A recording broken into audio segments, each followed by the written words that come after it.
আসসালামু আলাইকুম প্রিয় চাকরি প্রত্যাশী ভাই বোন, আশা করি সবাই অনেক ভালো আছেন, সুস্থ আছেন। তো বরাবরের মতো আবারও হাজির হয়েছি আমি আপনাদের সামনে মূলত বাংলার ক্লাসটা নিয়ে। তো আজকে আমাদের বাংলা ক্লাসের 15তম দিনের মতো হাজির হয়েছি, অর্থাৎ আমাদের যে বাংলা ক্লাসটার যে 30টা ক্লাস হবে সেটারই কিন্তু 15তম দিন, অর্থাৎ প্রায় অর্ধেক ক্লাস আজকে আমাদের শেষ হয়ে যাবে বললেই চলে, বলা যায় আর কি। তো আমাদের কিন্তু আপনারা জানেন যে আমাদের 4000 প্রশ্ন যেটা নিয়ে একটা বই বের হবে, তো সেটা নিয়ে অনেকেই কিন্তু আপনারা আমাদেরকে প্রশ্ন করে থাকেন, ইনবক্স বা কমেন্টে জিজ্ঞাসা করে থাকেন যে আমাদের বইটা কবে বের হবে। তো এগুলো বিষয় নিয়ে কিন্তু আপনারা অনেকেই অনেক কিছু কথা বলেন বা অনেক কিছু জানার জিজ্ঞাসা থাকে, তো একটু আপনাদের ক্লিয়ার করে দেই। সেটা হচ্ছে আমাদের বই কিন্তু খুব সম্ভবত মার্চের শেষের দিকে, অর্থাৎ আমাদের যে ক্লাসগুলো রয়েছে প্রতিটা সাবজেক্টের জন্য কিন্তু আমরা 30টা ক্লাস নিব। তো সেই হিসেবে যদি ধরা হয়, তো মোটামুটি আমরা মার্চের শেষে অথবা এপ্রিলের ফার্স্ট উইকের দিকে আশা করে যাই আমাদের এই বইটা প্রকাশ পাবে। তো আপনাদেরকে শুধু আরও একটা কথা স্মরণ করিয়ে দেই, আমাদের যে ক্লাসগুলো হচ্ছে বা ক্লাসগুলো নেওয়া হচ্ছে, এই ক্লাসগুলো থেকে কিন্তু পরীক্ষায় কীরকম প্রশ্ন এসে থাকে সেটা কিন্তু আমরা এর আগে বিসিএসতম পরীক্ষায় কিন্তু আমরা স্ক্রিনশট দিয়ে আমরা দেখিয়েছি যে সামান্য কয়েকটা ক্লাসের মাধ্যমে আসলে কতগুলো প্রশ্ন কমন পড়ে বা আমাদের আসলে প্রশ্নের বা ক্লাসের ক্যাটাগরি বা কোয়ালিটিটা কেমন, এই বিষয়গুলো কিন্তু আপনারা নিশ্চয়ই সেই বিষয়গুলো জেনে থাকবেন। তো এই হচ্ছে বিষয়। আর আরেকটা কথা বলবো যে আপনারা যারা আমাদের ক্লাসটা আজকে নতুন যুক্ত হচ্ছেন, অবশ্যই ক্লাসটা শেয়ার করবেন, জানাবেন কোথা থেকে দেখছেন, কোথা থেকে যুক্ত হচ্ছেন। এবং যারা পুরাতন রয়েছেন আপনাদের প্রতি অনুরোধ থাকবে ক্লাসগুলো খাতায় নোট ডাউন করে নেবেন। আর একটা কথা বলুন, শুধু একটু আরেকটা কথা আমি শুধু অ্যাড করে দিব, যেটা হচ্ছে আমাদের কিন্তু আপনারা হয়তো বা অনেকেই অনেক কিছু মনে করতে পারেন যে আসলে আমাদের ফ্রি কোর্সটা আসলে কেমন হবে না হবে। আর তো আপনাদের স্মরণ করিয়ে দিতে চাই যে বাংলাদেশের মধ্যে আপনারা নিশ্চয় জানেন সব থেকে দেশবরেণ্য শিক্ষক যদি বলা যায়, ইংলিশের টিচার যদি বলা হয়, সেটা কিন্তু আমাদের কিন্তু শ্রদ্ধেয় যিনি স্যার, রফিক স্যার। তো তার বই কিন্তু নিট বই, যেটা ইংলিশের কিন্তু বাংলাদেশের সব থেকে জনপ্রিয় একটা বই।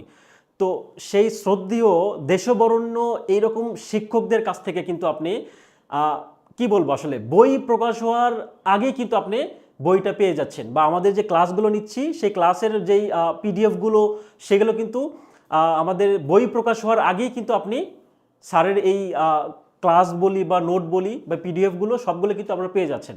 তো এটা কিন্তু একটা বাংলাদেশের ইতিহাসে বলা যায় নজিরবিহীন। আমি চ্যালেঞ্জ দিয়ে বলবো যে বাংলাদেশে এরকম কোথাও পাবেন না, আই চ্যালেঞ্জ ইউ, যে সবাইকে কোথাও পাবেন না যে বই প্রকাশ করার আগে সে বই কি কি প্রকাশ হবে, কি কি ভেতরে থাকবে সবগুলো প্রকাশ করে দেয়।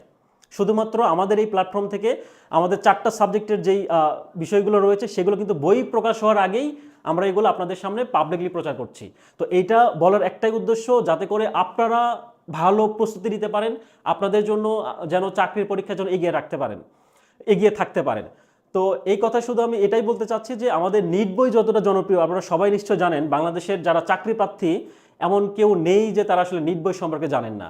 তো সেই রকম একজন টিচারের ক্লাসগুলো আপনি করতে পারছেন ফ্রিতে সেটা, এবং সেই রকম একজন দেশবরেণ্য শিক্ষকের আপনি নোটগুলো পাচ্ছেন একদম বই প্রকাশের আগেই।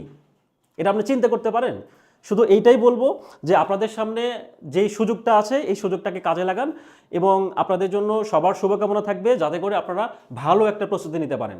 শুধুমাত্র একটা রিকোয়েস্ট থাকবে যে আমাদের যে 2.5 মাসের যে জার্নিটা রয়েছে সেই জার্নিতে আপনারা আমাদের সাথে থাকবেন, এবং আপনারা শুধু আমি শুধু জাস্ট 2.5 মাসটা আপনাদের চেয়ে নিচ্ছি, শুধু 2.5 মাসটা আমাদের সাথে থাকবেন। 2.5 মাস পরবর্তীতে গিয়ে আপনাদের কতটা ডেভেলপ হলো, কতটা আপনারা ইমপ্রুভমেন্ট করতে পারছেন সেটা আসলে আপনারা নিজেরাই ফিল করতে পারবেন, নিজেরাই অনুধাবন করতে পারবেন। তো যাই হোক, কথা না বাড়িয়ে আমরা ক্লাসটা শুরু করে দেই। আজকে আমাদের কিন্তু 15তম ক্লাস, যেখানে আমরা 525তম প্রশ্ন থেকে শুরু করব। তো 525 নাম্বার প্রশ্ন আসলে কি রয়েছে সেটা একটু দেখবো আমরা। তো তার আগে আপনারা অনেকেই কমেন্ট করবেন যে আসলে আপনারা কে কোথা থেকে লাইভে যুক্ত হচ্ছেন, এবং কোনো সমস্যা যদি থাকে, কোনো জানার থাকলে অবশ্যই কমেন্টে জানাবেন, সেটা আমরা চেষ্টা করব যে সেগুলোর অ্যান্সার দেওয়ার। ওকে, শুরু করি। কথা না বেরিয়ে আমাদের ফার্স্ট যে কোশ্চেনটা খেয়াল করি। এখানে বলছে যে পর্দার পলিদ্বীপ কার রচনা? স্বাস্থ্য মন্ত্রণালয়ের উপসহকারী প্রকৌশলী পরীক্ষায় প্রশ্ন আসছে যে পর্দার পলিদ্বীপটা আসলে কার রচনা। এটা কিন্তু অপশনে রয়েছে জহির রাহান, মাহবুবুল আলম, আবু ইসাক, নাকি আবু জাফর ওবায়দুল্লাহ। তো একটু খেয়াল করি, পর্দার পলিদ্বীপ এটা কিন্তু উপন্যাস। পর্দার পলিদ্বীপটা হচ্ছে উপন্যাস। এই উপন্যাসটার লেখককে, পর্দার পলিদ্বীপ উপন্যাসের লেখক হচ্ছেন আবু ইসহাক। তো তো এই উপন্যাসটা আসলে কত সালে প্রকাশিত হয়? যদি বলা হয় পদ্মার পলিদ্বীপ উপন্যাস কত সালে প্রকাশিত হয়, সেক্ষেত্রে আমরা বলবো কি 1986 সালে। 1986 সালে পদ্মার পলিদ্বীপ উপন্যাসটি প্রকাশিত হয়। তো যদি বলা হয় আবু ইসাকের প্রথম উপন্যাস কোনটি, আমরা কিন্তু সবাই জানি যে সূর্য দীঘল বাড়ি কিন্তু আবু ইসাকের প্রথম উপন্যাস। তো এখন এই পদ্মার পলিদ্বীপ যেটা রয়েছে, পদ্মার পলিদ্বীপ নামে যে উপন্যাসটা রয়েছে, সেই উপন্যাসটা কিন্তু প্রথমে উত্তরাধিকার নামে একটা পত্রিকা ছিল। কি পত্রিকা? খেয়াল করুন, উত্তরাধিকার।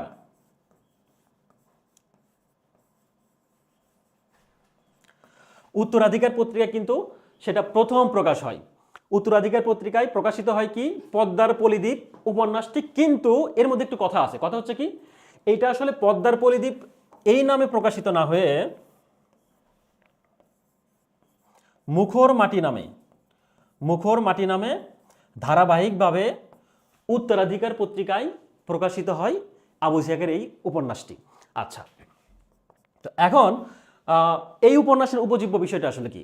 পদ্মার পলিদ্বীপ উপন্যাসের উপজীব্য বিষয়টা হচ্ছে যে পদ্মা অঞ্চলে যেই চর এলাকা রয়েছে, অর্থাৎ পদ্মার চরে যেই সকল মানুষগণ বসবাস করেন, বা বলা যায় যে সেই সকল মানুষদের দুঃখ দুর্দশা বলি বা তাদের সংগ্রামের জীবন কাহিনী, তো এই সকল বিষয় নিয়ে কিন্তু এই পদ্মার পলিদ্বীপ উপন্যাসটাতে আসলে আলোচনা করা হয়েছে।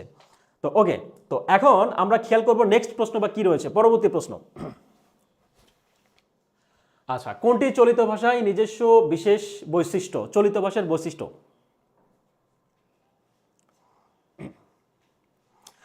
আচ্ছা, চলিত ভাষার নিজস্ব বিশেষ বৈশিষ্ট্য।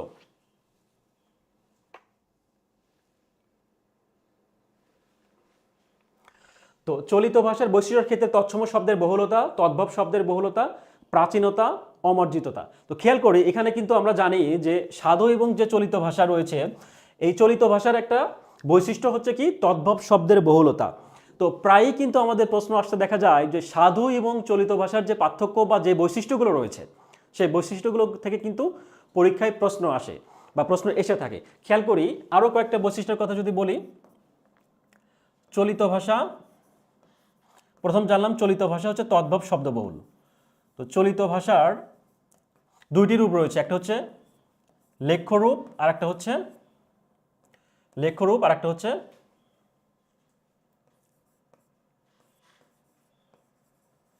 মুখ্যরূপ।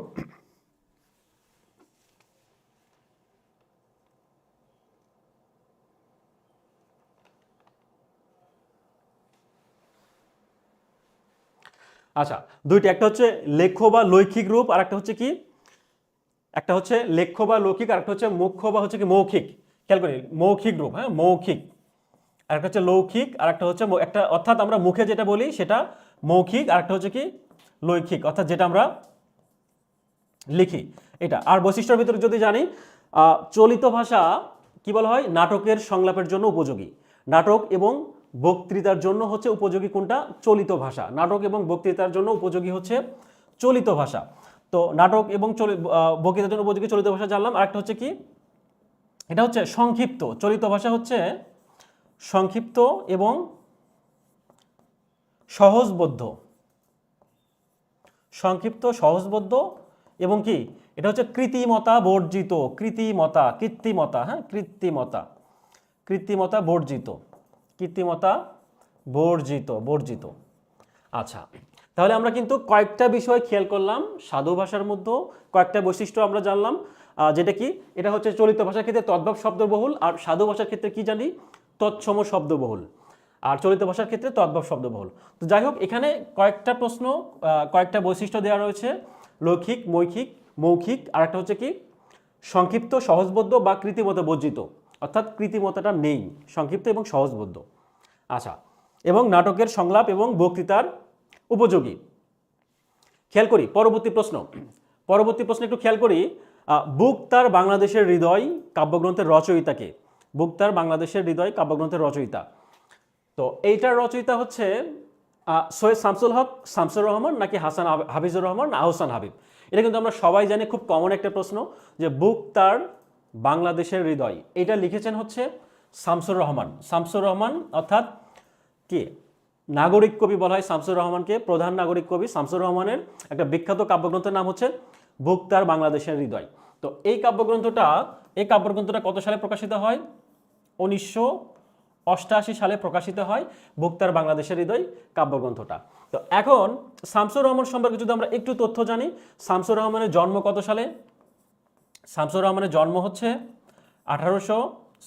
1929 সালে, 1929 সালে, এবং মৃত্যু হচ্ছে 2006 সালে, আর জন্ম হচ্ছে 1929 সালে ঢাকার মাহুতটুলিতে, মাহুতটুলিতে। আচ্ছা, আর মৃত্যু হচ্ছে 2006 সালে। আর শামসুর রহমানের কিন্তু একটা ডাকনাম রয়েছে, তার ডাকনাম হচ্ছে বাচ্চু। শামসুর রহমানের ডাকনাম হচ্ছে বাচ্চু, এটা একটু নোট ডাউন করে নেব আমরা। শামসুর রহমানের ডাকনাম হচ্ছে কি? বাচ্চু। আচ্ছা, তো এখন বুক তার বাংলাদেশের হৃদয় এই কাব্যগ্রন্থের কথা যদি বলি, আমরা কিন্তু জানি যে 1989 সালে যখন আন্দোলন হয়, স্বৈরাচার পতনের যে আন্দোলন হয়, সেখানে কিন্তু সেই আন্দোলনে 1989 এর কিন্তু কয়েক বছর আগে, অর্থাৎ 1987 সালে কিন্তু নূর হোসেন নামে একজন ব্যক্তি ছিলেন, তিনি আন্দোলনে যোগ দিয়েছেন, স্বৈরাচার পতনের আন্দোলনে। তার নাম হচ্ছে কি জানি আমরা? নূর হোসেন। তো এই নূর হোসেন যখন আন্দোলন করতে যান, তখন এই আন্দোলনে কিন্তু গুলিবিদ্ধ হয়ে শহীদ হন কত সালে? 1987 সালের 10ই নভেম্বর। 10ই নভেম্বর।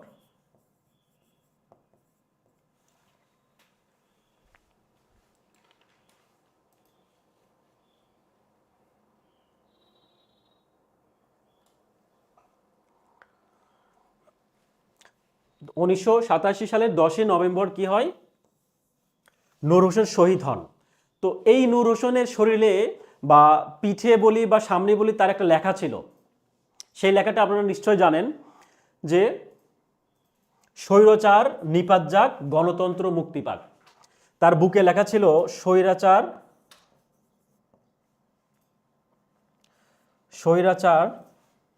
আচ্ছা, আমি এটা না লিখে দেই, জাস্ট আপনারা এটা জানেন, জাস্ট মুখে বলে দেই। এটা হচ্ছে স্বৈরাচার নিপাত যাক, গণতন্ত্র মুক্তি পাক। এই শব্দটা কিন্তু নূর হোসেনের খালি গায়ে যখন নূর হোসেন আন্দোলন করেন, তখন কিন্তু তার এই শরীরে এটা লেখা ছিল। তো এই লেখাটা নিয়ে যখন তিনি আন্দোলন করতেছিলেন, তখন কিন্তু গুলিবিদ্ধ হয়ে নূর হোসেন শহীদ হন, মারা যান। তো সেটাকে কেন্দ্র করে কিন্তু এই শামসুর রহমান বুক তার বাংলাদেশের হৃদয়, অর্থাৎ এই লেখাটা ছিল তার বুকে, নূর হোসেনের বুকে লেখা ছিল যে স্বৈরাচার নিপাত যাক, গণতন্ত্র মুক্তি পাক, এইটা তার বুকে লেখা ছিল। তো তখন তিনি নূর হোসেন যখন গুলিবিদ্ধ হয়ে মারা যান, সেইটাকে কেন্দ্র করে বা সেইটা চিন্তা করে কিন্তু শামসুর রহমান লিখেছেন বুক তার বাংলাদেশের হৃদয়। আচ্ছা, এখন আমরা পরবর্তী প্রশ্ন একটু খেয়াল করি।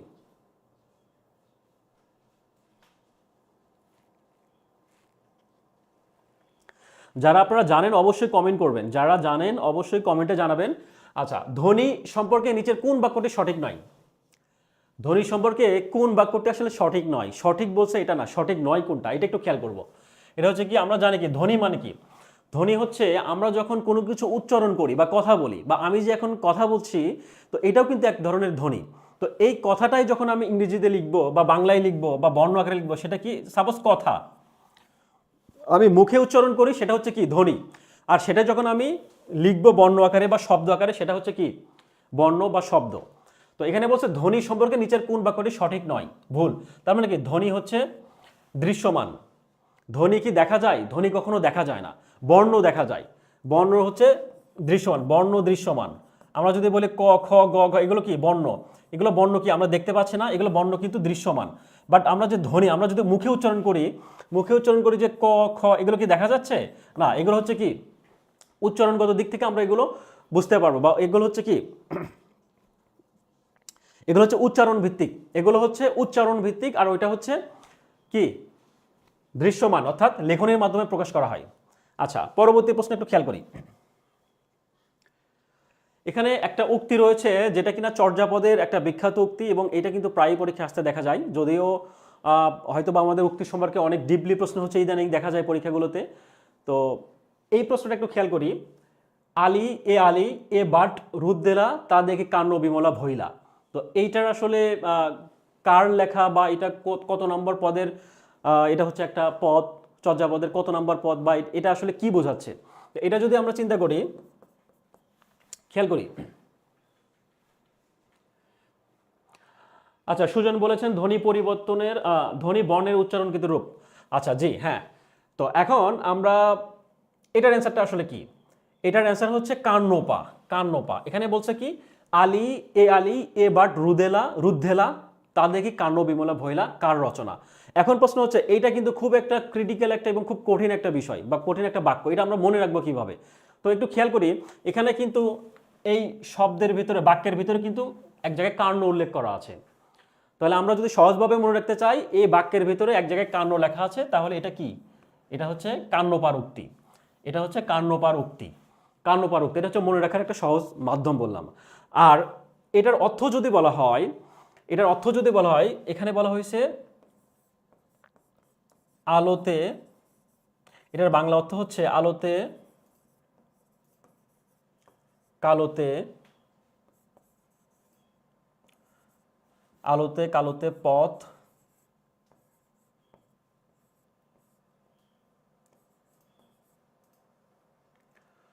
পথ রুদ্ধেলা।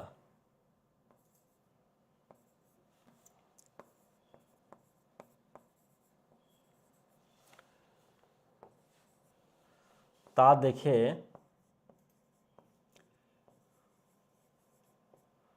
কান্ন বিমলা হলো। আচ্ছা,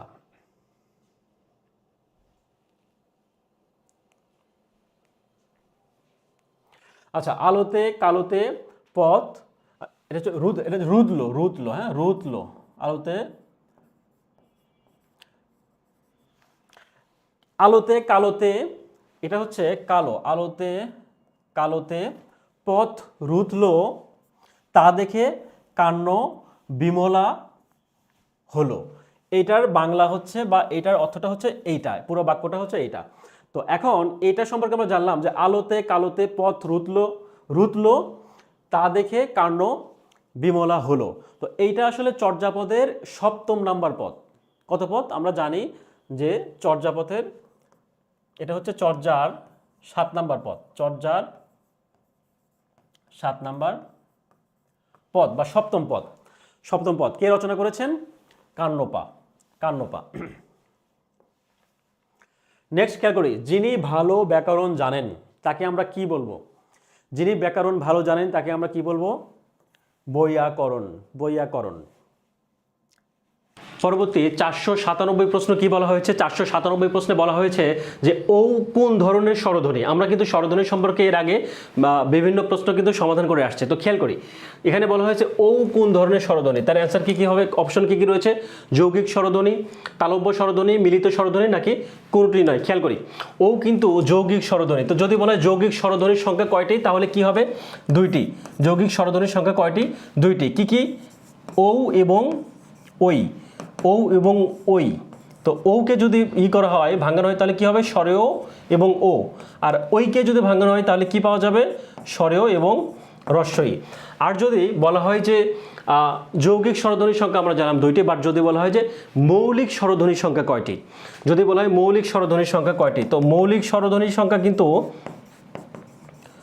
মৌলিক স্বরধ্বনির সংখ্যা কিন্তু মৌলিক স্বরধ্বনির সংখ্যা কিন্তু 60টি। কয়টি? 60টি। মৌলিক স্বরধ্বনির সংখ্যা 60টি। কিন্তু যদি বলা হয় মৌলিক স্বরধ্বনি না বলে যদি বলা হয় মৌলিক স্বরবর্ণ কয়টি, তাহলে সেক্ষেত্রে কিন্তু অ্যান্সার কি হবে? 6টি অ্যান্সার হবে।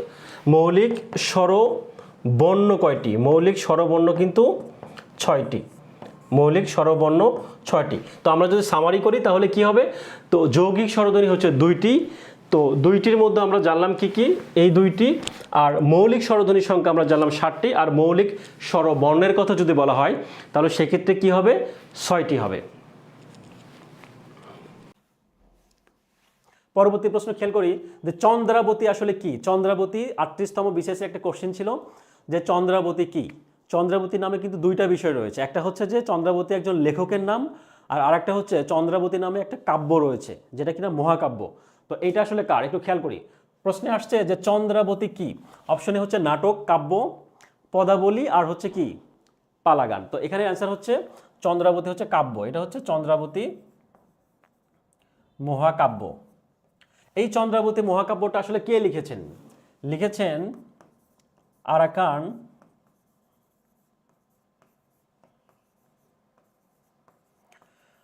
রাজ্যের প্রধানমন্ত্রী কোরেশি মাগন ঠাকুর।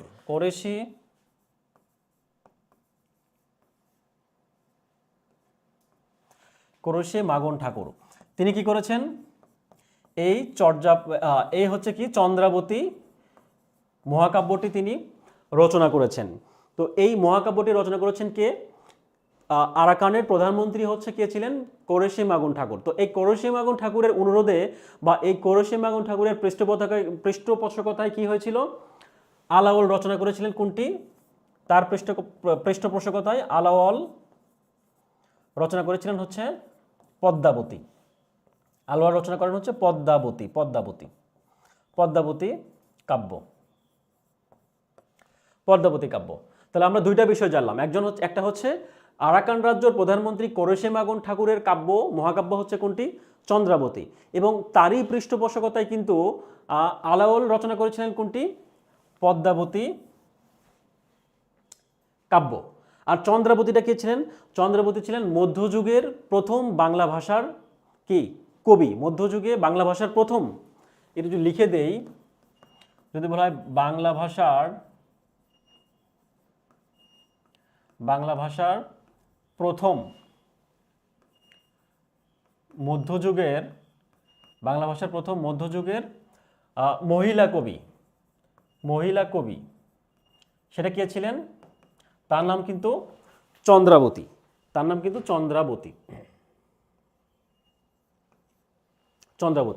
তাহলে আমরা দুইটা বিষয় জানলাম। চন্দ্রাবতী একটা মহাকাব্য, একই সাথে হচ্ছে কি চন্দ্রাবতী একজন ব্যক্তির নাম বা একজন কবির নাম, যিনি কিনা মধ্যযুগের প্রথম বাংলা ভাষায় মধ্যযুগের মহিলা কবি ছিলেন।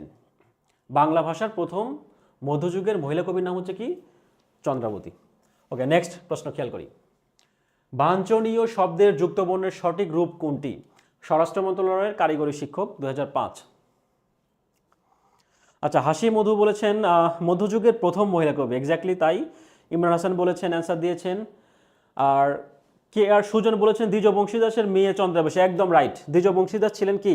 উনি কিন্তু মঙ্গল কাব্যের একজন কি লেখক ছিলেন। মঙ্গল কাব্যের বেশ কয়েকজন লেখক ছিলেন, তার মধ্যে দ্বিজ বংশীদাস ছিলেন একজন অন্যতম। তিনি ছিলেন, তার বাসা ছিলেন চন্দ্রবতীর বাসা ছিলেন হচ্ছে কিশোরগঞ্জে। আচ্ছা, তো এখন বাঞ্ছনীয় শব্দের যুক্তবর্ণের সঠিক রূপ আসলে কোনটি? এটার সঠিক রূপ হচ্ছে, খেয়াল করি, এটা উচ্চারণের ক্ষেত্রে কিন্তু আমরা বুঝতে পারছি যে বাঞ্ছনীয়, ইয় ছ বাঞ্ছনীয়, তাহলে এটা কি বাঞ্ছনীয়? এটার অ্যান্সার হচ্ছে কি ইয় যোগ ছ, শেষের অ্যান্সার। আর যদি বলা হয় অঞ্চল,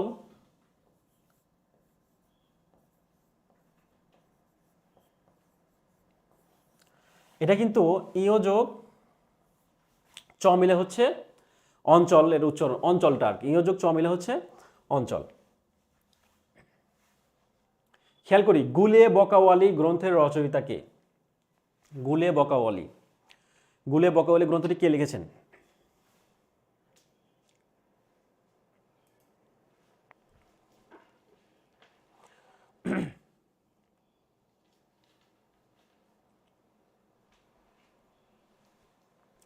গুলে বকাওয়ালি লিখেছেন হচ্ছে নওয়াজিশ খান। এই একই নামে নওয়াজিশ খান কিন্তু গুলে বকাওয়ালি রচনা করেছেন। তিনি ছিলেন হচ্ছে 17 শতকের কবি। 17 শতকের কবি হচ্ছে কে ছিলেন? নওয়াজিশ খান। তো এই গুলে বকাওয়ালি নামে, এই একই নামে কিন্তু বেশ কয়েকজন লেখক কি করেছিলেন? কাব্য রচনা করেছিলেন বা গ্রন্থ রচনা করেছিলেন। সেই কয়েকজনের লেখকের মধ্যে যদি আমরা বলি, উল্লেখযোগ্য কয়েকজনের কথা যদি বলি, তাহলে মোহাম্মদ মুকিম,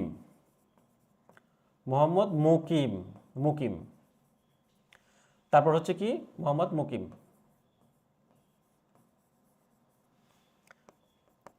আর কে লিখেছেন? মোহাম্মদ আলী।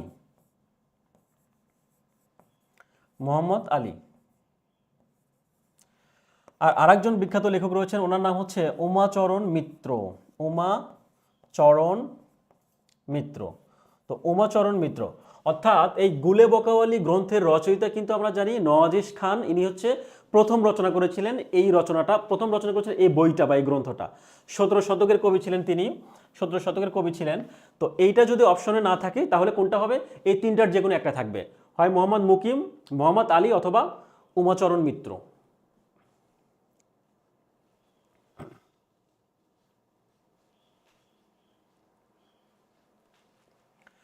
পরবর্তী প্রশ্ন একটু খেয়াল করি। বলছে নিচের কোন শব্দ মূর্ধন্যের ভুল প্রয়োগ রয়েছে? কোন শব্দ মূর্ধন্যের ভুল প্রয়োগ রয়েছে? খেয়াল করি, চাণক্য, মাণিক্যগণ, তারপর কি বাণিজ্য, লবণ, মন, এগুলো আমরা কিন্তু পড়েছি। এগুলো কি স্বভাবতই মূর্ধন্য, স্বভাবতই এগুলো কিন্তু স্বভাবতই মূর্ধন্য হয়েছে এগুলোর বানানে। তো এখন এই ক্রন্দন বানানটা আসলে কি? এখানে বলছে কি নিচের কোন শব্দ মূর্ধন্যের ভুল প্রয়োগের কথা বলছে, ভুল প্রয়োগ রয়েছে, সেটা কিন্তু সঠিক অ্যান্সার এটা হবে, ক্রন্দন হবে। ক্রন্দনের সঠিক বানান কি হবে? এটা এটা দন্তন্য হবে। ক্রন্দন বানান শেষে হচ্ছে দন্তন্য হবে। আচ্ছা, পরবর্তী প্রশ্ন একটু খেয়াল করি যে আধুনিক কবিদের ভিতর কে পদাবলী লিখেছেন? আধুনিক কবিদের মধ্যে কে পদাবলী লিখেছেন? পদাবলী কারা লিখেছেন? আধুনিক কবিদের মধ্যে কে লিখেছিলেন? এটার অ্যান্সার হচ্ছে রবীন্দ্রনাথ ঠাকুর। তো রবীন্দ্রনাথ ঠাকুরের যিনি পদাবলী লিখেছেন সেই পদাবলীর নাম কি? সেই পদাবলীর নাম হচ্ছে ভানু সিংহের পদাবলী। ভানু সিংহের পদাবলী। তো এই পদাবলী কিন্তু পদাবলী কিন্তু রবীন্দ্রনাথ ঠাকুর রচনা করেছিলেন কোন ভাষায়? ব্রজবলি ভাষায়। ব্রজবলি ভাষায় রবীন্দ্রনাথ ঠাকুর এই কি করেছিলেন? পদাবলীটি রচনা করেছিলেন। পদাবলীটি রচনা করেছিলেন।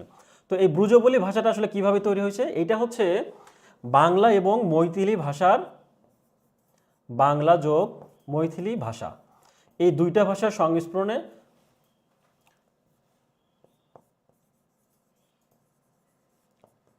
মৈথিলি ভাষা, এই দুইটা ভাষার সংমিশ্রণে কি হয়েছে? একটা তৃতীয় কৃত্রিম ভাষা তৈরি হয়েছে। কি তৃতীয় ভাষা তৈরি হচ্ছে যেটা কিনা আসলে ব্রজবলি ভাষা নামে আমাদের কাছে পরিচিত। আচ্ছা, পরবর্তী প্রশ্ন খেয়াল করি, কোন সন্ধিটি নিপাতনের সিদ্ধ? নিপাতনের সিদ্ধ আমরা আগে একটা কথা বলেছিলাম যে নিপাতনের সিদ্ধ হচ্ছে এমন একজন বা এমন একটা কি বলা যায়, মানে হচ্ছে প্রশ্ন এই নিপাতনে আমরা কিন্তু যদি এভাবে চিন্তা করি, নিপা নাম হচ্ছে একটা মেয়েদের নাম। তো মেয়েদের অনেক সময় হয় না যে মেয়ে মানুষ একদম উশৃঙ্খল, যার যার মতো করে একদম লাইভ লিড করে, যে কোনো নিয়ম কানুন কিচ্ছু মানে না, বাবা মার কোনো কথাই শোনে না, নিজের যা মন চাই তাই করবে, যেখানে যাইতে মন চাই বা যেতে ইচ্ছা করবে সেখানে, অর্থাৎ যা খুশি তাই করবে, কোনো ইচ্ছা মতো চলবে। দ্যাট মিনস কোনো নিয়ম মানবে না, কারো ধারে না। তো এটা হচ্ছে সেরকম একটা সন্ধি। কোন সন্ধিটি নিপাতনের সিদ্ধ? নিপাতনের সিদ্ধ হচ্ছে কোনো ধরনের নিয়ম মানে না, অর্থাৎ নিয়মের বহির্ভূত যারা, সেটা হচ্ছে কি নিপাতনের সিদ্ধ সন্ধি। তো এটার অ্যান্সার হচ্ছে কি পরস্পর। এরকম সন্ধিটা হচ্ছে কি পরস্পর।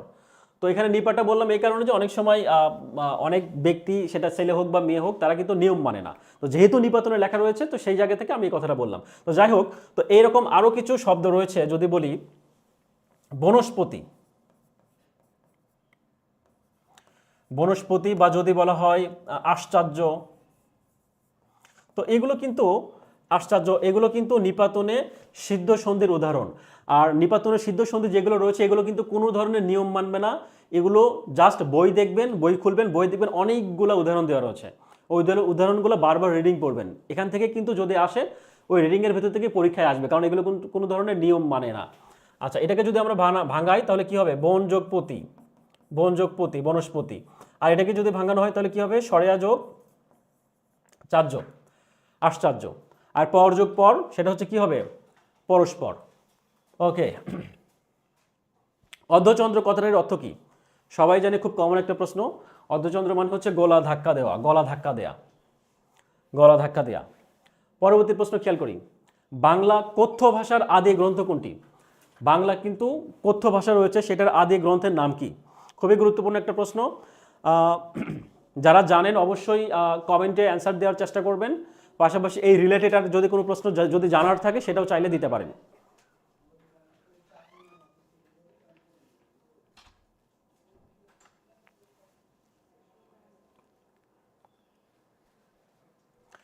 এই কৃপার শাস্ত্রের অর্থভেদ, বইটার নাম হচ্ছে বাংলা কথ্য ভাষার আদি গ্রন্থের নাম হচ্ছে কি? কৃপার শাস্ত্রের অর্থভেদ। এই কৃপার শাস্ত্রের অর্থভেদ যিনি লিখেছেন তিনি হচ্ছে কি, তার নাম হচ্ছে কি, তিনি ছিলেন পর্তুগিজ পাদ্রী।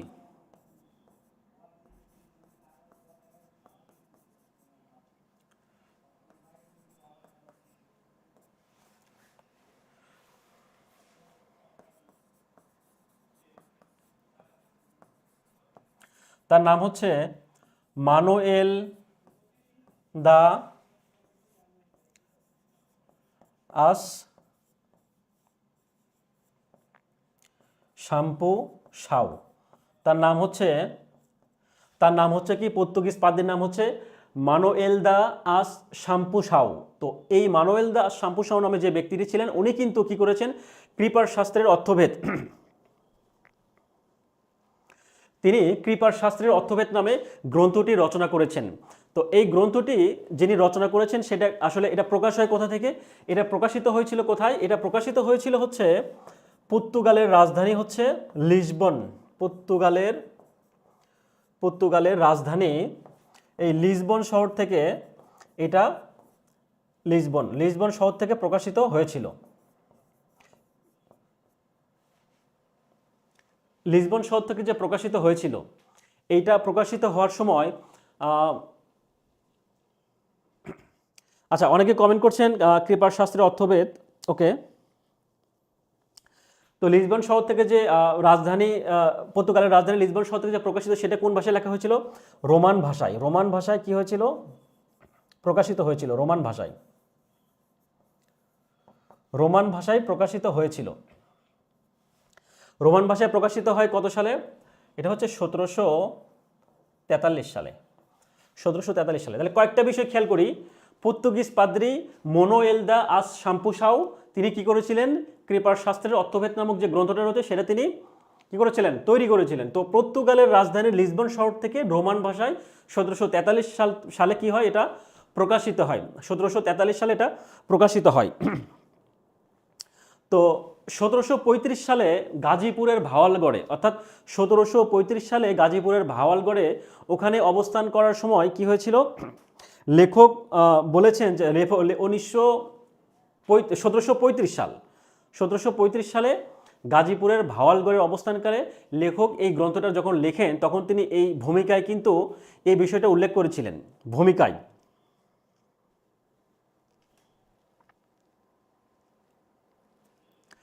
অর্থাৎ এটা যে গাজীপুরের ভাওয়ালগড়ে বসে এই গ্রন্থটা লেখা হয়েছিল, সেটা কিন্তু এই গ্রন্থেরই ভূমিকায় লেখা ছিল। খেয়াল করি, ন্যায়দ্বন্দ্ব উপন্যাসটি কে রচনা করেছেন, ন্যায়দ্বন্দ্ব। ন্যায়দ্বন্দ্বটা আসলে কি, ন্যায়দ্বন্দ্ব হচ্ছে একটা উপন্যাস। ন্যায়দ্বন্দ্ব হচ্ছে একটা উপন্যাস। এই উপন্যাসটি কে রচনা করেছিলেন, জরাসন্ধ। এই উপন্যাস লিখেছিলেন জরাসন্ধ। এই জরাসন্ধের আসল নাম কি, জরাসন্ধের আসল নাম হচ্ছে চারুচন্দ্র চক্রবর্তী।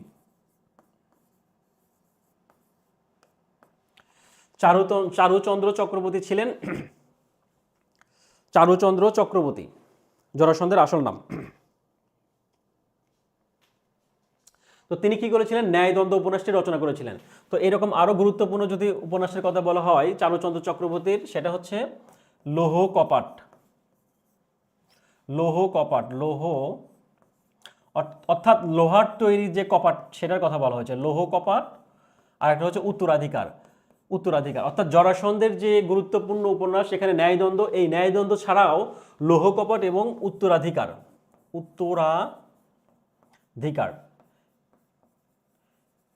এই দুইটি উপন্যাসও গুরুত্বপূর্ণ উপন্যাস। এগুলো হচ্ছে জরাসন্ধের উপন্যাস বা চারুচরণ চক্রবর্তীর উপন্যাস।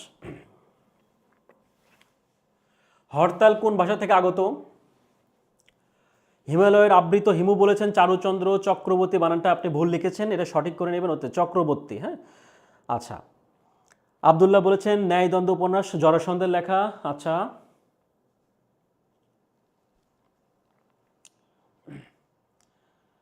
আচ্ছা, একটু খেয়াল করি, হরতাল কোন ভাষা থেকে আগত শব্দ, হরতাল কোন ভাষা থেকে আগত শব্দ, আমরা জানি কি গুজরাটি। হরতাল হচ্ছে গুজরাটি শব্দ, হরতাল গুজরাটি শব্দ। এরকম আরো শব্দের কথা যদি বলা হয়, যদি বলা হয় খদ্দর, খদ্দরও কিন্তু কি গুজরাটি শব্দ।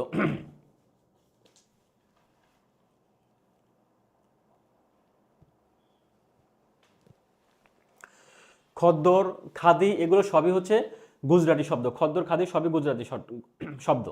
আচ্ছা, পরবর্তী প্রশ্ন একটু খেয়াল করি। পরবর্তী প্রশ্ন হচ্ছে তাম্বলিক শব্দের সমার্থক নয় কোনটি? তাম্বলিক, তাম্বলিক শব্দের অর্থ হচ্ছে পান। পান, তাম্বলিক মানে হচ্ছে পান। এই তাম্বলিক শব্দের সমার্থক নয় হচ্ছে কোনটি? তামসিক। তামসিক মানে হচ্ছে মেঘাচ্ছন্ন, এটার অর্থ হচ্ছে মেঘাচ্ছন্ন।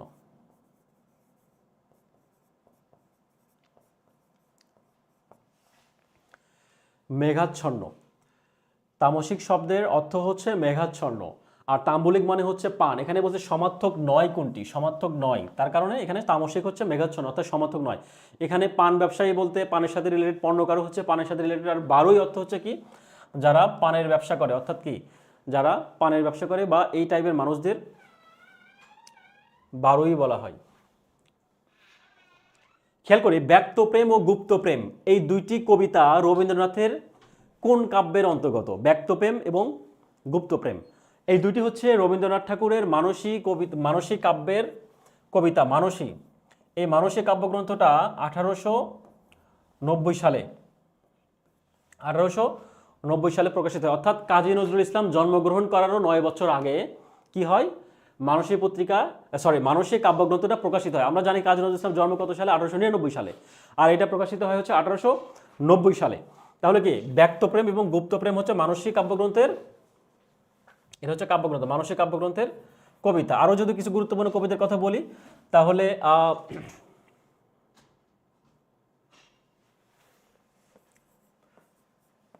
দুরন্ত আশা, দুরন্ত আশা এবং উপহার, এই দুটা হচ্ছে, এই দুটা কিন্তু গুরুত্বপূর্ণ মানসী কাব্যর দুইটা কবিতা।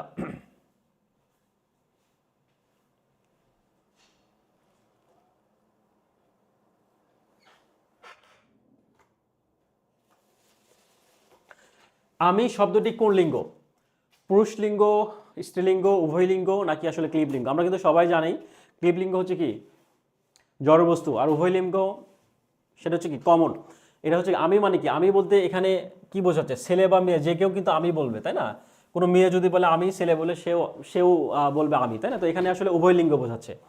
আমি মিন্স উভয় লিঙ্গ, উভয় লিঙ্গ। এস ওয়াজিদ আলী রচিত গ্রন্থ কোনটি? এস ওয়াজিদ আলী রচিত গ্রন্থ, এস ওয়াজিদ আলী রচিত গ্রন্থ কোনটি? আচ্ছা, সামে ইসলাম কমেন্ট করেছেন উভয় লিঙ্গ, ওকে। আবুল হোসাইন বলেছেন গ নাম্বার, উম্মে কুলসুম বলেছেন ঘ নাম্বার।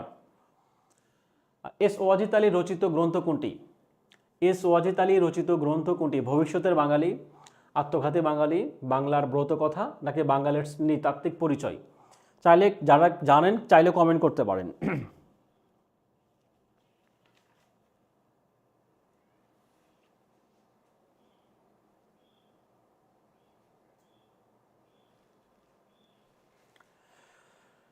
ভবিষ্যতের বাঙালি হচ্ছে এস ওয়াজিদ আলী রচিত গ্রন্থ, ভবিষ্যতের বাঙালি। আর আত্মঘাতী বাঙালি কে লিখেছেন? আত্মঘাতী বাঙালি লিখেছেন নীরদচন্দ্র চৌধুরী। নীরদচন্দ্র চৌধুরীর গ্রন্থের নাম হচ্ছে আত্মঘাতী বাঙালি। আর বাংলার ব্রত কথা কে লিখেছেন? দক্ষিণা রঞ্জন মিত্র মজুমদার। দক্ষিণা রঞ্জন মিত্র মজুমদার। আচ্ছা, আর বাঙালির নৃতাত্ত্বিক পরিচয় লিখেছেন কে?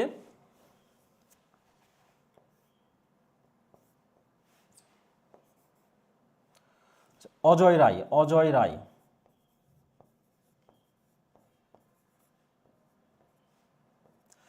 অজয় রায়। পরবর্তী প্রশ্ন হচ্ছে 18তম BCS এর প্রশ্ন ছিল। হাসি মধু বলেছেন নীরদচন্দ্র চৌধুরী, এক্স্যাক্টলি।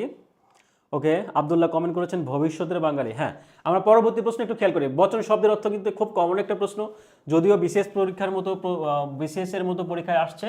18তম বিশেষের প্রশ্ন ছিল সংখ্যার ধারণা। বচন শব্দের অর্থ কি? সংখ্যার ধারণা। এটার অর্থ হচ্ছে সংখ্যার ধারণা। আচ্ছা, মীর মোশাররফ হোসেনের নাটক কোনটি? মীর মোশাররফ হোসেন, মীর মোশাররফ হোসেনের নাটক কোনটি? মীর মোশাররফের নাটক কোনটি? নটির পূজা, বেহুলা গীতাভিনয়, নবীন তপস্বিনী নাকি কৃষ্ণকুমারী? নটির পূজা এই নাটকটি লিখেছেন হচ্ছে কে? রবীন্দ্রনাথ ঠাকুর। রবীন্দ্রনাথ ঠাকুর লিখেছেন হচ্ছে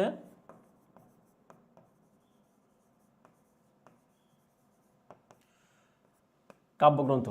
আর বেহুলা গীতাভিনয় লিখেছেন কে? মীর মোশাররফ হোসেনের নাটক কোনটি? বেহুলা গীতাভিনয়। আর নবীন তপস্বিনীটা কে লিখেছেন? কৃষ্ণকুমারী লিখেছেন কে? কৃষ্ণকুমারী লিখেছেন হচ্ছে মাইকেল মধুসূদন দত্ত। মাইকেল মধুসূদন দত্ত। আর নবীন তপস্বিনী লিখেছেন হচ্ছে দীনবন্ধু মিত্র। দীনবন্ধু মিত্রের নাটক। এগুলো কিন্তু সবগুলোই হচ্ছে কি? এগুলো সবগুলোই হচ্ছে নাটক। এগুলো হচ্ছে সবগুলোই নাটক।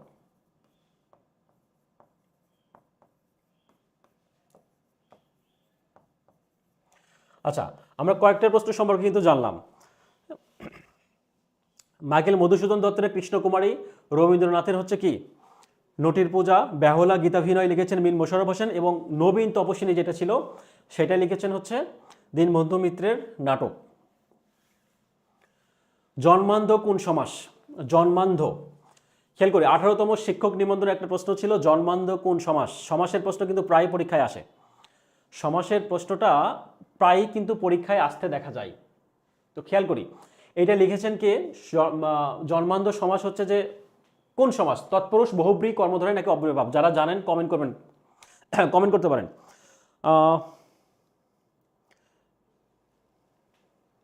ইভা বলেছেন মীর মোশাররফ হোসেনের মৌলিক নাটক হচ্ছে প্রভাবতী সম্বাদন। ওকে, সম্ভাষণ, রাইট। তো এখন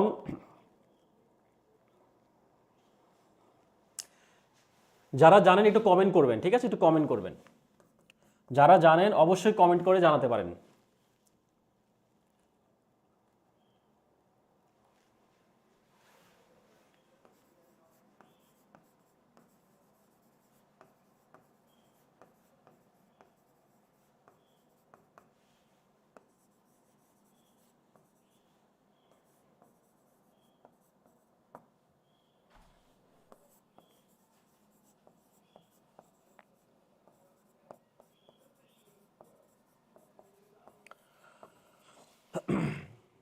আচ্ছা, অনেকেই কমেন্ট করছেন দীনবন্ধু মিত্রের, নবীন তাপসী। ওকে, সামিয়া ইসলাম বলেছেন বহুব্রী। বহুব্রী কেন হবে? বহুব্রী কেন হবে একটু ব্যাখ্যা বলবেন, বহুব্রী কেন হবে? উম্মে কুলসুম বলেছেন তৎপুরুষ সমাস। ওকে, হাসিব বলেছেন জন্ম থেকে অন্ধ, রাইট। বাট কোন সমাস হবে এটা?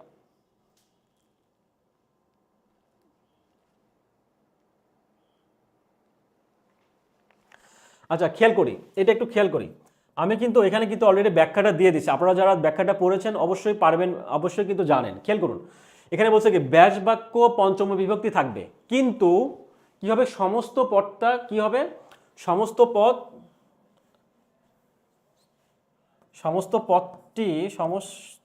পদটি কি হবে?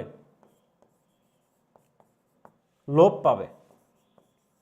কিন্তু সমস্ত পদে তা লোপ পাবে, বা সমস্ত পদে সেটা লোপ পাবে। তাহলে এখন খেয়াল করুন, আমরা যদি ব্যাস বাক্য, আমরা কিন্তু জানি সমস্ত পদ ব্যাস বাক্য কিন্তু আমরা নিশ্চয়ই জানি। খেয়াল করুন, আমি যদি এটা এখানে লিখে দেই, যদি বলা হয় জন্মান্ধ, যদি বলা হয় জন্মান্ধ, তো এটার ব্যাস বাক্য কি হবে? জন্ম থেকে অন্ধ, জন্ম থেকে অন্ধ, তাকে আমরা কি বলবো? জন্মান্ধ। এখন এখানে বলছে কি ব্যাস বাক্য পঞ্চম বিভক্তি থাকবে। ব্যাস বাক্য কি থাকবে? ব্যাস বাক্য হচ্ছে পঞ্চমী বিভক্তি থাকবে। এখন কথা হচ্ছে জন্মান্ধকে যদি আমরা ভাঙাই, জন্মান্ধকে ভাঙলে কি আসবে? জন্ম থেকে অন্ধ, তাকে আমরা কি বলি? জন্মান্ধ। এখন কথা হচ্ছে এখানে যে থেকে, জন্ম থেকে অন্ধ, এখানে যে থেকে রয়েছে, থেকে, এই যে থেকে, এটা কিন্তু আমরা কিন্তু বিভক্তির ক্ষেত্রে কি জানি, হইতে থেকেছে, এটা কিন্তু পঞ্চমী বিভক্তি। তো এই কথাটাই বলেছে এখানে যে ব্যাস বাক্যে পঞ্চম বিভক্তি থাকবে কিন্তু সমস্ত পদে তার লোপ পাবে। জন্ম থেকে অন্ধ, এটা কিন্তু কি, এটা হচ্ছে ব্যাস বাক্য, এটা হচ্ছে ব্যাস বাক্য। জন্ম থেকে অন্ধ, এটা হচ্ছে কি, এটা হচ্ছে ব্যাস বাক্য। আর সমস্ত পদটা কি, বা সমস্ত বাক্য, সমস্ত পদটা হচ্ছে কি, জন্মান্ধ, এটা হচ্ছে কি সমস্ত পদ, সমস্ত পদ হচ্ছে জন্মান্ধ, জন্মান্ধটা হচ্ছে কি সমস্ত পদ, সমস্ত পদ।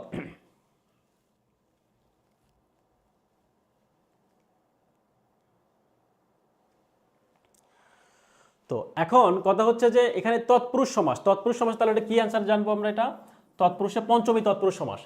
এখানে বলছে জন্মান্ধকে যদি ভাঙালে আমরা পাই জন্ম থেকে অন্ধ, তার মানে কি, জন্ম থেকে অন্ধ মানে হচ্ছে জন্মান্ধ। তাহলে এখানে আমরা জেনেছি কি, ব্যাস বাক্য, আমরা এখানে জেনেছি হচ্ছে ব্যাস বাক্য পঞ্চমী বিভক্তি থাকবে কিন্তু সমস্ত পদে তার লোপ পাবে। আমরা সমস্ত পদটা কি জেনেছি, সমস্ত পদ হচ্ছে জন্মান্ধ, আর ব্যাস বাক্য হচ্ছে কি জন্ম থেকে অন্ধ। এই ব্যাস বাক্য কিন্তু আমরা অলরেডি পঞ্চম বিভক্তি পেয়েছি, যেহেতু থেকে, যেহেতু আমরা পঞ্চম বিভক্তি পেয়েছি তার মানে এটা তৎপুরুষ সমাস, তৎপুরুষ সমাস। তো তৎপুরুষ সমাসের পঞ্চমী বিভক্তি, পঞ্চমী তৎপুরুষ সমাস, পঞ্চমী তৎপুরুষ সমাস, তাহলে সেক্ষেত্রে আমরা কি বলবো, এটাকে পঞ্চমী তৎপুরুষ সমাস, বা এটাকে আমরা অন্য নামে বলতে পারি, সেটা হচ্ছে অপাদান তৎপুরুষ সমাস। পঞ্চমী তৎপুরুষ সমাস বা অপাদান তৎপুরুষ সমাস, অপাদান তৎপুরুষ সমাস, এটাও কিন্তু আমরা বলতে পারি। আচ্ছা, পরবর্তী প্রশ্ন একটু খেয়াল করি। আদিত্যকে এর বিপরীত শব্দ,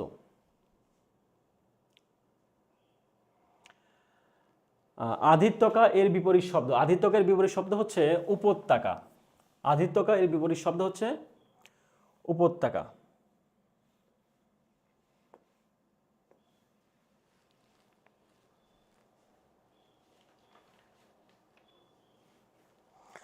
আচ্ছা, আপনাদের একটা ছোট্ট একটা গল্প শোনাই, হ্যাঁ, আপনারা অনেকেই অ্যান্সার দিচ্ছেন। আচ্ছা আচ্ছা, একটা কথা বলি, সেটা হচ্ছে সাপোজ ধরুন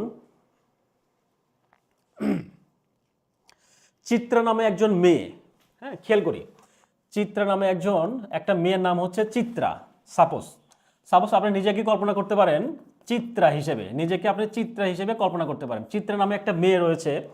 আপনার যারা স্টুডেন্ট, যারা ছেলেরা রয়েছে, আপনাদের আবার মনে রাখতে হবে না, ঠিক আছে, কিন্তু ছেলেদের কথা বলি নাই, এটা মেয়েদের কথা বলছি। তো চিত্রা নামে, সাপোজ আপনি চিত্রা নামে একটা মেয়ে, তো আপনার একজন মামা আছে, সেই মামার নাম কি, অনেক সময় থাকে না যে মামা এবং ভাগিনা বা মামা এবং ভাগিনীদের কিন্তু বয়স কিন্তু খুব কাছাকাছি হয়, খুব একটা বেশি ডিফারেন্স হয় না। তো সেরকম একজন মামা, সেই মামার নাম হচ্ছে কি, মানিক, সেই মামার নাম হচ্ছে মানিক। এটা কিন্তু ছোট মামা বলি আমরা।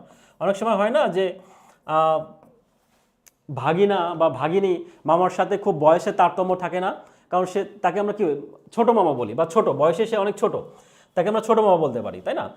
তো এই চিত্রা কি করতো, সে মানিক নামে যেই মামাটা রয়েছে, সে কি করতো, একটা রিলেশনে জড়ায় গিয়েছিল, সম্পর্কে জড়ায় গিয়েছিল। তো স্বাভাবিকভাবে নর্মালি কি হয়, যে মামা ভাগিনার সম্পর্ক যদি এরকম বয়সের খুব ডিফারেন্স কম থাকে, কি বলে যে তাদের সাথে শেয়ার করে যে আসলে কিভাবে এটা আসলে বিয়ের পর্যায়ে নিয়ে যাওয়া যায়, যে আসলে কিভাবে কি করা যায়, বা ফ্যামিলিতে কিভাবে জানানো যায়।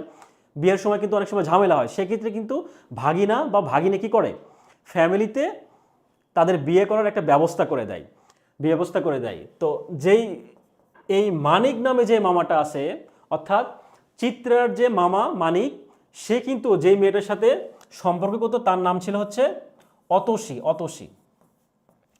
হ্যাঁ, সেই অতসী মেয়েটার সাথে মানিক সম্পর্ক করে, কিন্তু সমস্যা হচ্ছে অতসীটাকে বাড়িতে মেনে নেয় না। এখন কি করবে, বাড়িতে মেনে না নিলে নর্মালি কি হয়, সাধারণত নর্মালি সে তার ভাগিনী, চিত্রা নামে যে ভাগিনীটি রয়েছে, সেই ভাগিনীটা কি করেছে, ফ্যামিলিকে কথা বলে সবার সাথে ম্যানেজ করে বিয়ের একটা ব্যবস্থা করে ফেলছে। মানে সম্পর্কটা তো হয়েছে, পাশাপাশি বিয়ের ব্যবস্থা করে ফেলছে। তো যদিও মানিক মিয়া বা মানিক কি হচ্ছে, এ হচ্ছে বিয়ের ব্যবস্থা করে ফেলছে, তার জন্য কার সাথে, অতসীর সাথে। তো মানিক কিন্তু বয়সে খুব ছোট, যেহেতু মামা ভাগ্নির সম্পর্ক, মানিকের বয়স কিন্তু 20 বছর, সাপোজ 20 বছর, মানিকের বয়স হচ্ছে কত বছর? 20 বছর। তাহলে দাঁড়ালো হচ্ছে চিত্রা নামে একটা মেয়ে যে কিনা অনুঘটক হিসেবে কাজ করলো কাদের সাথে? মানিক এবং অতসী নামে যেই মেয়েটা রয়েছে তাদের সাথে সম্পর্ক, অর্থাৎ অতসী নামে কি মেয়ের নাম হচ্ছে কি? অতসী। তাহলে কি চিত্রার মামার নাম হচ্ছে মানিক আর মামির নাম হচ্ছে কি? অতসী। কিন্তু মধ্যস্থতা কে করলো? মধ্যস্থতা করলো কিন্তু চিত্রা নামে যে মেয়েটা, অর্থাৎ ভাগ্নিটা কিন্তু মধ্যস্থতা করলো, অর্থাৎ কি অনুঘটক, বা যেটাকে আমরা খাঁটি বাংলা ভাষায় বললে যেটাকে বলে ঘটকালি বা ঘটকের কাজ করলো। ঠিক আছে, ঘটকের কাজ করলো। তো এখান থেকে কি হলো? মানিক তো মাশাল্লাহ, মামা তো খুব খুশি যে ভাগিনীর ব্যবস্থা করে ফেলছে, বিয়েও করে ফেলছে মাত্র 20 বছর বয়সে। তো এটা হচ্ছে আমাদের মূলত গল্পের থিম। তো সব ভাগিনা বা সব ভাগিনী কিন্তু এরকম আসলে এত ভালো হয় না সাধারণত। হ্যাঁ, নর্মালি মানে কি বলে, মামা ভাগিনার কথা শুনে যে সব ম্যানেজ হয়ে যাবে ব্যাপারটা কিন্তু এরকম না, অনেক কিন্তু কাঠখড়ন পোহাতে হয়। তো এই গল্পটা করার পিছনে একটা কারণ আছে। এই গল্পটা কেন বললাম? যে যারা রিলেশনে রয়েছেন, বা অনেক সময় হয় না যে বিয়ের সময় হয়ে আসছে, ফ্যামিলিতে ম্যানেজ করতে পারছে না, তো মামা ভাগিনা বা এরকম যদি কেউ থাকে তাদের সাধারণত কি করে দেয়? ম্যানেজ করে দেয়। তো আমরা এখন, এটা ছিল হচ্ছে আমাদের একটা ছোট্ট গল্প, আসলে এটা জাস্ট কিছু না, ছোট্ট গল্প। তো এখন এখন কথা হচ্ছে যে এই গল্প থেকে আমরা কিভাবে শিখবো, খেয়াল করি। এখানে প্রশ্নে বলছে কি যে অতসী মামি কোন ধরনের রচনা? অতসী মামি কোন ধরনের রচনা আমরা একটু খেয়াল করি। আমরা একটু আগে জেনেছি কি অতসী নামে যে মেয়েটা রয়েছে তার সাথে সম্পর্ক করতেন কে? মানিক নামে মামা। খেয়াল করি এখানে কিন্তু অতসী মামি, এই অতসী নামেই কিন্তু অতসী মানে কি? এই যে একটা মেয়ের নাম।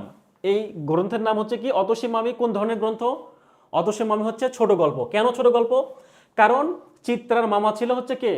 মানিক। চিত্রার মামা ছিল মানিক। মানিক কিন্তু বয়সে ছোট ছিল, তার মানে কি বয়সে যদি ছোট থাকে তাহলে তার মামিটা হচ্ছে কি বয়সে ছোট, তার মানে কি ছোট মামি সে। অতসী হচ্ছে ছোট মামি। তাহলে অতসী মামিটা কোন ধরনের গল্প আমরা পেলাম? ছোট গল্প। তাহলে তার মামার নাম হচ্ছে কি? মানিক। তার মানে কি এই গল্পটি লিখেছেন কে? এই গল্পটি লিখেছেন হচ্ছে মানিক বন্দ্যোপাধ্যায়। মানিক বন্দ্যোপাধ্যায়। মানিক বন্দ্যোপাধ্যায়। তাহলে খেয়াল করি, তো এখানে অতসী নামে মানিকের সাথে বিয়ে দিল, অতসী মামি হইল কার? চিত্রার। তাহলে আমরা কয়েকটা বিষয় জানলাম, খেয়াল করি। এখানে অতসী মামি হচ্ছে একটা ছোট গল্প। কি হিসেবে জানলাম? যে তার মামা হচ্ছে অনেক ছোট, তো মামার ওয়াইফ তো ছোট মামিই হবে, তাই না? তো এই অতসী মামি হচ্ছে ছোট গল্প। আর এটা লিখেছেন হচ্ছে মানিক বন্দ্যোপাধ্যায়। মানিক বন্দ্যোপাধ্যায়। আর এই গ্রন্থটা প্রকাশিত হয়েছে কোথায়? অর্থাৎ ঘটকের কাজ করেছে কে? চিত্রা। তাহলে এই চিত্রাটা হচ্ছে, এই চিত্রা থেকে আসছে কি? বিচিত্রা। এই বিচিত্রা পত্রিকায় কিন্তু এই বিচিত্রা পত্রিকায় হচ্ছে ধারাবাহিকভাবে, বা এই বিচিত্রা পত্রিকা কিন্তু প্রকাশ পায় এই অতসী মামি নামে যেই ছোট গল্প রয়েছে, এটা হচ্ছে বিচিত্রা পত্রিকায় প্রকাশিত হয়। বিচিত্রা পত্রিকায় প্রকাশিত হয়। তাহলে আমরা কয়েকটা বিষয় জানলাম। অতসী মামি কোন ধরনের রচনা? ছোট গল্প। তারপরে কে লিখেছেন? মানিক বন্দ্যোপাধ্যায় লিখেছেন। এটা আসলে কোন পত্রিকায় প্রকাশিত হয়েছিল? এই যে ঘটকের কাজ করেছিল চিত্রা, সেখান থেকে বিচিত্রা পত্রিকায় প্রকাশিত হয়েছিল। তো এখানে আরও একটা বিষয় লক্ষণীয় যে অতসী মামিটা আসলে এটার বিষয়বস্তু কি? এটার বিষয়বস্তু বা এটার ব্যাকগ্রাউন্ড আসলে কি, বা এটা আসলে উপযোগ্য বিষয় কি, এটা যদি বলি তো আরেকটু পিছনে নিয়ে যায়। এই যে চিত্রা মানিক যখন রিলেশন করছে আতসীর সাথে তখন কিন্তু মানিক বলছে যে আসলে মানে রক্তের সম্পর্কই সম্পর্ক না, এমন কোনো সম্পর্ক রয়েছে সে রক্তের সম্পর্ক থেকেও মনে হয় অনেকটা বেশি বা একই রকম বলা যায়। রক্তের সম্পর্কে না হয়েও অপর কোনো ব্যক্তি কিন্তু রক্তের মাঝে মধ্যেও বা অনেক সময় কিন্তু রক্তের চেয়ে অনেক বেশি কিছু হয়ে যায়। তো সেটা কিন্তু এভাবে বুঝিয়ে কি করছে? সে বিয়ে করে ফেলছে। তো এখন কথা হচ্ছে যে এই যে 20 বললাম, 20 বছর বয়সে যে বিয়ে করে ফেলছে, তো এটা কিন্তু বিয়ের বয়স 20 হলেও মানিক বন্দ্যোপাধ্যায় কিন্তু 20 বছর বয়সে এই অতসী মামি ছোট গল্পটি লেখেন। 20 বছর বয়সে লেখেন এটা। 20 বছর বয়সে এই ছোট গল্পটি লেখেন। আর এইটার এই অতসী মামি ছোট গল্পের যে ব্যাকগ্রাউন্ড বা উপজীব্য বিষয় সেটা হচ্ছে কি? এইটা হচ্ছে যে রক্তের সম্পর্ক ছাড়াও যে মানুষের সাথে আত্মার বা হৃদয়ের সম্পর্ক থাকতে পারে, বা রক্তের সম্পর্ক ছাড়াও যে মানুষের আত্মা এবং হৃদয়ের সম্পর্ক ডেভেলপ হতে পারে, গড়ে উঠতে পারে, সেটাই কিন্তু এই ছোট গল্পের উপজীব্য বিষয়। তো মোটামুটি আমরা আশা করি এই গল্পের মাধ্যমে মনে রাখতে পারবো, বুঝতে পারছি। আচ্ছা, আমরা এখন পরবর্তী প্রশ্নে চলে যাব। খেয়াল করি পরবর্তী প্রশ্ন একটু কি, অভাব শব্দে অর্থে ব্যবহৃত হয়েছে কোন উপন্যাসটি? আচ্ছা, অভাব অর্থে ব্যবহৃত হচ্ছে কোনটি? আলোনি। আলোনি হচ্ছে অভাব অর্থে ব্যবহৃত হয়েছে। আর আফসায় হচ্ছে অস্পষ্টতা অর্থে ব্যবহৃত হচ্ছে, অস্পষ্টতা, অস্পষ্টতা অর্থে, ঠিক আছে। আর হচ্ছে নিখুঁত হচ্ছে নাই অর্থে ব্যবহৃত হয়েছে। অকাজ অর্থে কি? অকাজ হচ্ছে নিন্দিত অর্থে ব্যবহৃত হয়েছে, নিন্দিত অর্থে ব্যবহৃত হয়েছে। ওকে, পরবর্তী প্রশ্ন একটু খেয়াল করি। বাবু বৃত্তান্ত কবির লেখা গ্রন্থ কোনটি? বাবু বৃত্তান্ত কবির লেখা গ্রন্থ হচ্ছে সমর সেনের লেখা। সমর সেনের লিখেছে হচ্ছে বাবু বৃত্তান্ত। আর যদি বলা হয় এটা হচ্ছে কি, সমর সেনের হচ্ছে আত্মজীবনী। সমর সেনের আত্মজীবনী হচ্ছে কি? বাবু বৃত্তান্ত।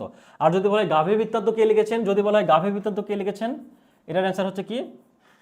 আহমেদ ছফা। গাভী বৃত্তান্ত হচ্ছে আহমেদ ছফা। আর বাবু বৃত্তান্ত হচ্ছে সমর সেন। সমর সেন লিখেছেন।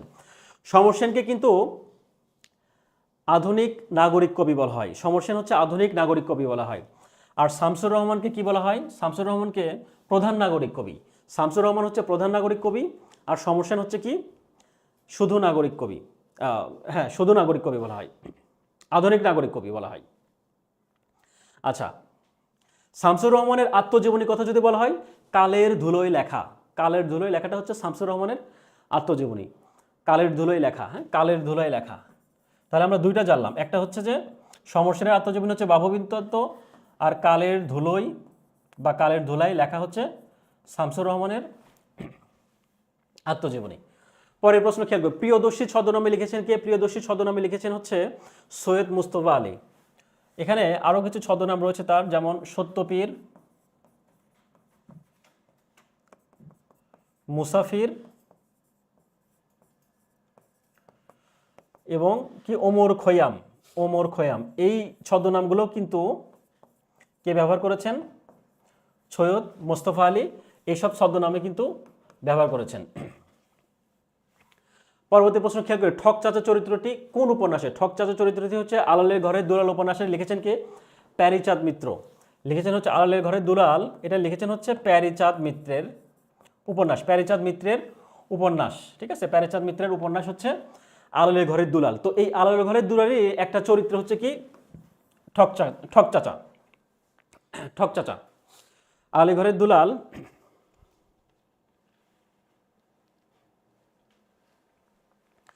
একটা চরিত্রের নাম হচ্ছে কি ঠক চাচা, বা যার হচ্ছে যে সে হচ্ছে কি মোকাজান নামে পরিচিত। মোকাজান মিয়া নামে এই ঠক চাচা চরিত্রটি মোকাজান মিয়া নামে পরিচিত ছিল। মোকাজান মিয়া নামে পরিচিত ছিল বা পরিচিতি লাভ করে। ওকে, পরবর্তী প্রশ্ন একটু খেয়াল করি। ইন্টেলেকচুয়াল শব্দের অর্থ কি? ইন্টেলেকচুয়াল শব্দের অর্থ হচ্ছে বুদ্ধিজীবী। বুদ্ধিজীবী, ইন্টেলেকচুয়াল শব্দের অর্থ কি জানলাম? বুদ্ধিজীবী। পরবর্তী প্রশ্ন কি? জাতিবাচক বিশেষ্য দৃষ্টান্ত কি? জাতিবাচক বিশেষ্য বলতে কি বোঝায় আসলে? আমরা কিন্তু কমন নাউন সম্পর্কে জানি। কমন নাউন সম্পর্কে কিন্তু আমরা সবাই জানি।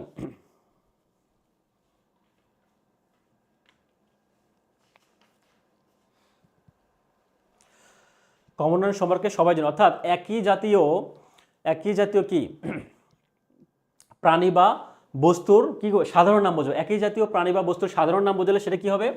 সেটা হচ্ছে জাতিবাচক বিশেষ্য। তাহলে এখানে জাতিবাচক বিশেষ্য উদাহরণ কোনটি? নদী। বা যদি বলা হয় মানুষ, সেটাও কিন্তু জাতিবাচক বিশেষ্য, মানুষ, ঠিক আছে। বা যদি বলা হয় পাখি, এগুলো হচ্ছে জাতিবাচক বিশেষ্য। আচ্ছা, পরবর্তী প্রশ্ন খেয়াল করি। মুক্তিযুদ্ধ বিষয়ক প্রথম উপন্যাস।